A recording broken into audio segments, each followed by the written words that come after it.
Hello, I'm filming today from house sit number 6 in León, Guanajuato, Mexico. We have a few days left at this sit before we are on the road again, heading back down south to Oaxaca. So I thought this would be a good time to do a wrap-up video for this house sit before we get busy with traveling and everything that entails. The duration of this house sit was 5 weeks. It was originally just supposed to be the month of September, but our previous house sit in La Cruz ended up shortening her trip by just under a week. And when I let these house sit hosts know that we had an extra week available, they were happy to jump on the opportunity to leave a week early. So we were able to go directly from La Cruz to León without needing a rental or having any sort of downtime in between. Like most of our sits, this was booked via the Facebook group House and Pet Sitting in Mexico, which has turned out to be a really good group for us as we learn how to book house sits and get ourselves out there. We booked 6 out of our 8 house sits through that free Facebook group. The other 2 have been booked through the website housesitmexico.com, which costs us $90 a year, but it has paid for itself as the 2 sits that we've booked through that website so far have covered 6 weeks of accommodations. As has been our experience so far, there is no compensation for these house sits. It's a no money exchange, which means that we trade our time taking care of their home and pets in exchange for staying in their home, and they cover the cost of utilities while they're away. As house sitters, our biggest expense is just traveling costs from place to place, gas, tolls, and if we have to stay anywhere overnight on the way to places or in between house sits. However, this sit was very affordable as we were able to make it from La Cruz in the morning to León in the afternoon. It ended up being a longer drive than anticipated. It was about 9.5 or 10 hours because of some traffic. But the total cost of getting from one place to the other was $105. It cost us $53 in gas and $52 for tolls. If we had chosen to take the non-toll roads to save some money, it probably wouldn't have ended up saving us that much in the long run, as it probably would have been long enough that we would have needed to stay the night somewhere. While this house sit has ended up being more responsibility as far as time-consuming animal care than some of our other house sits, I do still feel that it was a very fair trade, and we're happy to have met Lucky and Milo. Milo is a rascally, talkative young cat, and Lucky is his counterpart, like an odd couple. He's a very quiet, sweet, old dog. I am going to talk about some sad topics with this house sit, so if that's not your thing, you might want to check out some of our other videos. But I want to keep these videos as real as possible to tell you the real experience of what it's like being house sitters and going to various different homes in various different cities in all kinds of different situations. So to start off, this house sit, when we initially booked it a number of months ago, was going to be 3 elderly dogs and a cat. And in that time, 2 of the elderly dogs have passed away. So when we first booked the sit and our initial conversation with our hosts, they made it very clear that their dogs were very elderly and they were concerned about making sure that their quality of life was maintained while they were gone. So if any sort of health issues or anything came up, they made it clear that they had already made arrangements with their vet, who is just down the road, and they have a very good working relationship with. So coming into it, we knew there was possibly going to be some loss in this trip. Fortunately, our hosts were here when those pets needed to pass on, so that wasn't our responsibility, and they were able to be here with their pets when that happened. Another thing that has happened is right before our sit, Lucky has developed some spots on his skin. So he, being a rescued street dog, he was nearly dead when he was rescued from a severe case of mange. And I hadn't really seen a dog that had recovered from mange or seen a dog with mange. But as our host described it, even now after treatment, he has what looks like elephant skin. So the parts of his body where the fur hasn't fully grown back and never will grow back, it looks like elephant skin. It's very thick from the mange, and unfortunately, one of the side effects of having recovered from such a severe case of that is that they have a higher chance of developing skin cancer later on, which is what has happened. So right before our sit started, Lucky developed some small pink spots, which very quickly turned into medium-sized pink spots. And they took him to the vet just 4 days before they left. And the vet said, it's probably skin cancer. We don't really want to put him to sleep for a biopsy because he's so elderly. We don't want to risk doing anything like that. So let's just try some medication and a lotion 3 times a day and see if that helps at all. So they started that just a few days before leaving for their trip, and of course we continued that when we took over as house sitters.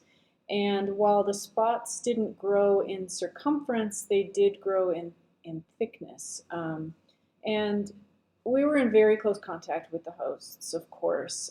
When you're dealing with someone else's pet, you know, don't want to do anything that they wouldn't do or not do something that they would do. So we were talking at least every few days. Most days we were in communication, sending pictures and telling them how Lucky was doing. And his personality has not changed. He's happy.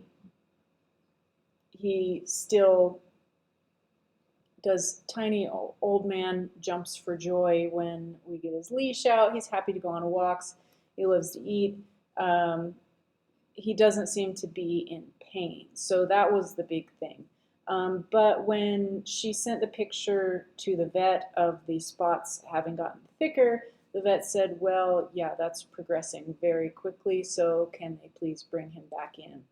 We brought him back in. They did a test to make sure that he would survive being put under for a biopsy, and they did that. We went and picked him back up about 4 hours later, and we just got the results a few days ago that they said it is a very aggressive form of cancer.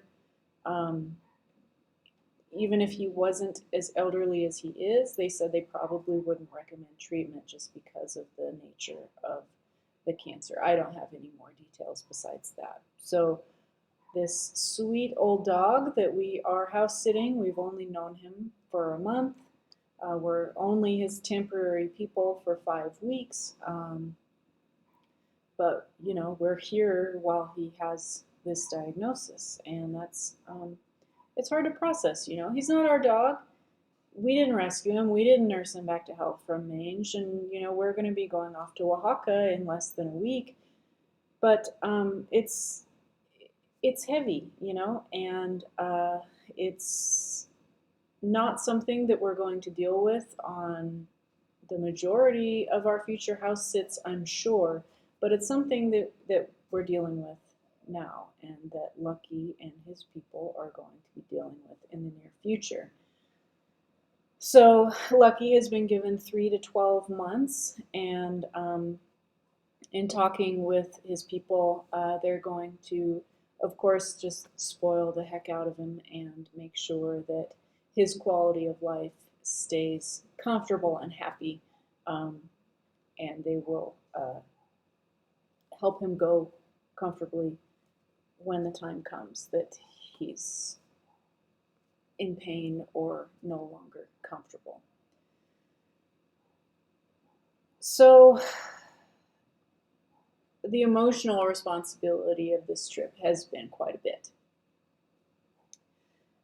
So in addition to food, walking, and vet appointments and medication twice a day, um, we've been keeping them close company, just because Lucky needs to be spoiled during this time. Like our other house sits, it also involves just some basic housework, watering house plants, and they have a small backyard and a little bit of grass in the front that we are keeping weed whacked for them.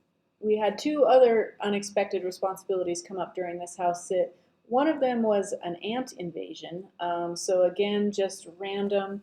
Um, the back door stays open all the time for Lucky and Milo to be able to get to the backyard. And our first couple of days here, I noticed that there was just a very tiny trail of very tiny ants going from the backyard to the front. And at first I thought it was like entertaining and like a normal thing, because I like to stop and look at ants, and so it wasn't a major trail. It was just once or twice a day they would carry a bug through from the backyard to the front door, and it was just entertaining to say, oh look, they got a grasshopper today, and when they get to the front door, then they have to dismantle it and take it outside. So, but after a few weeks, I messaged the house sit host and said, hey, the little tiny stream of ants has grown, so what would you like us to do about that?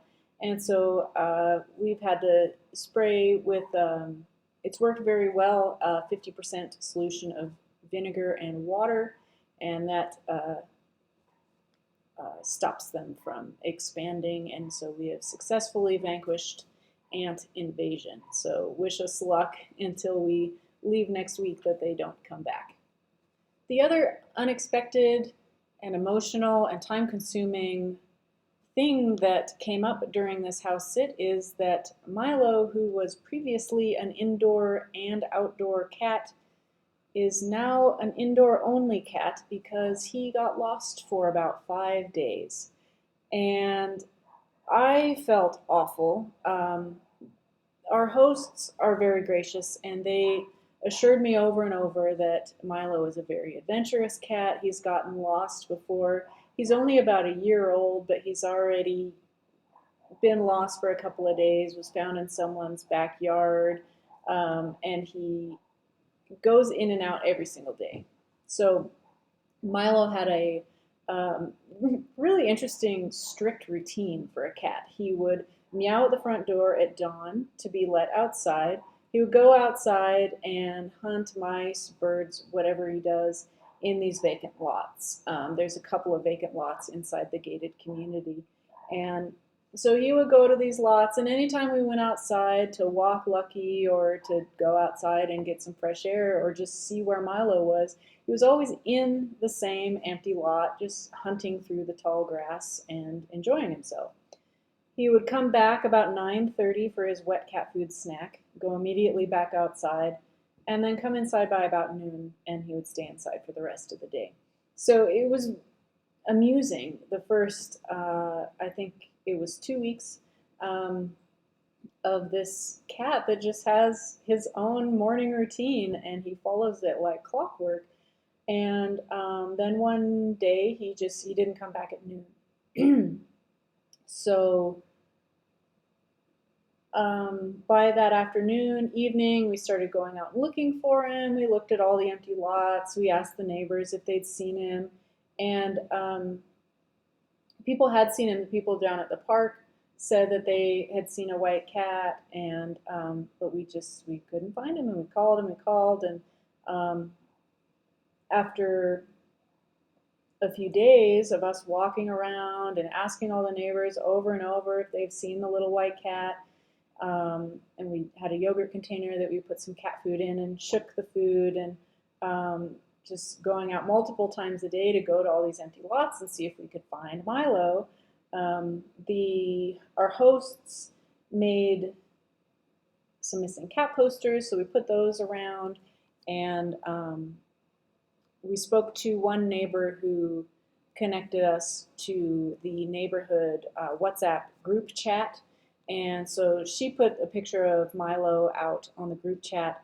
And 5 days later, we got a call that somebody had seen him again. And so the host had pretty much, she was thinking that he wasn't going to be coming back at that time.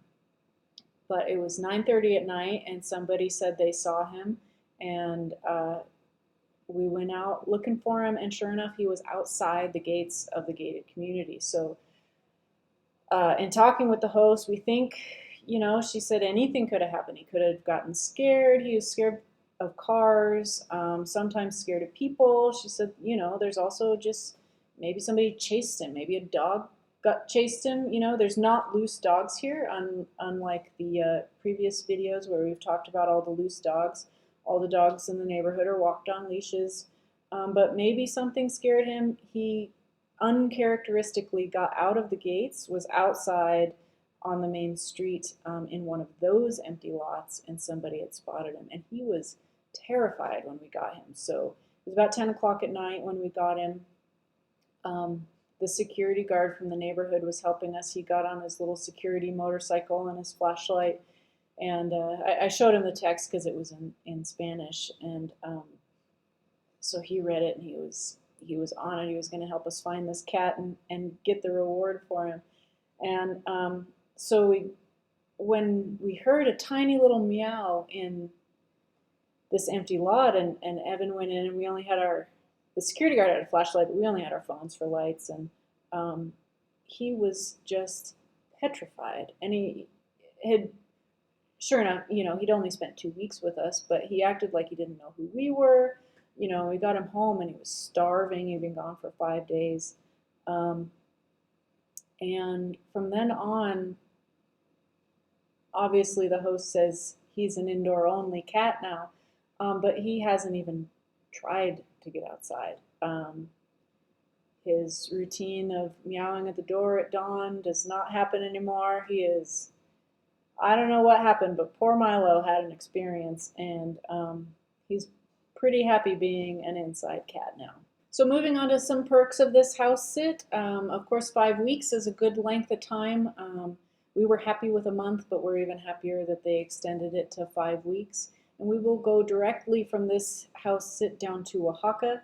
That is a 2-day trip, so we'll get an Airbnb on the way, but the dates are just working out perfectly where we're going directly from one sit to the next, which is awesome.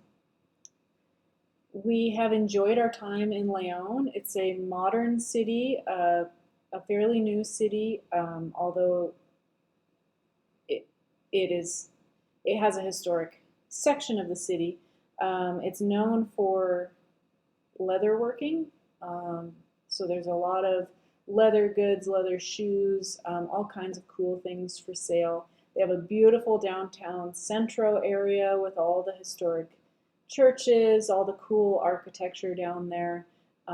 We've been seeing a really good acupuncture doctor while we're here. We're seeing a different one as we travel in different cities, and this one in particular is very friendly and knowledgeable, and we're going to her twice a week. So we're going down to the central area twice a week. There's all kinds of really great street food down there and vendors, just a really lively centro area. The neighborhood we're staying in, the gated community, feels surprisingly like an American city. In our time in Mexico, I would say this neighborhood and this city is the most American feeling city since we've left the country. My previous acupuncture doctor in La Cruz, he's bilingual, so we spoke in English, and before we left, he asked me how my Spanish was, because León is not known for having a big English-speaking community, and that's not a problem for us, as Evan speaks very good Spanish. But it was surprising to me that then we come here, and this city it's hard to explain how, but it does feel the most like America than any other place we've been. I guess just the street layouts, the urban to the suburban layout and ratio of the city, um, the neighborhood itself. I've never spent much time in gated communities in America, but the few that I have been in for weddings and whatnot for photography, the difference here is that the houses are all unique designs and probably different builders even. Um, so even though it's a gated, like planned community, it's the houses aren't cookie cutter. And there's a lot more food options and little grocery stores stationed all over the place. And some other perks of the house itself is that our hosts are just very friendly. As I mentioned, we've been in a lot of contact with them because of Lucky and Milo. But they're just very friendly, generous people. They have a washer and dryer, which of course they let us use. And they have a full pantry and kitchen. They left a fridge full of perishables and said, please eat all of this. And, feel free to grab some things out of the cupboard if you'd like. So it's just, we feel very welcome here.